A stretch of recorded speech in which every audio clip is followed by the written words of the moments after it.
Figure de la droite nationaliste, ultra-conservatrice, mais aussi ancienne batteuse dans un groupe de heavy metal, qui est Sanae Takahashi, la nouvelle première ministre japonaise. Ce mardi 21 octobre, la chef du Parti libéral-démocrate a pris la tête du gouvernement.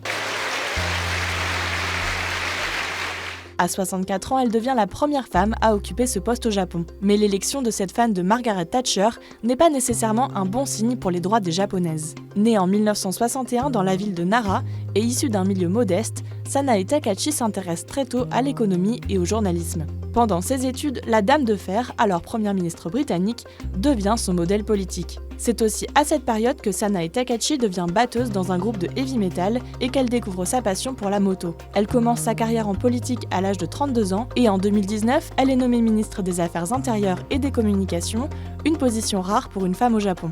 Elle promet d'ailleurs d'améliorer la représentation des femmes dans son futur cabinet à des niveaux comparables à ceux des pays scandinaves. Mais son ascension au pouvoir ne veut pas dire avancer contre les normes patriarcales, dans un pays classé 118e sur 148 en termes d'égalité des genres.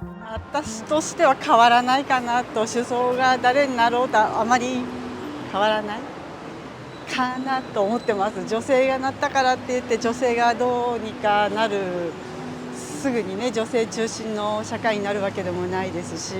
Sanae Takahashi est opposée au mariage pour tous, à une législation permettant aux femmes mariées de conserver leur nom de naissance et soutient la succession impériale réservée aux hommes. Ses priorités sont ailleurs, elle veut lutter contre la hausse des prix, augmenter le budget de la défense et encadrer l'immigration. 私自身もワークライフバランスという言葉を捨てます。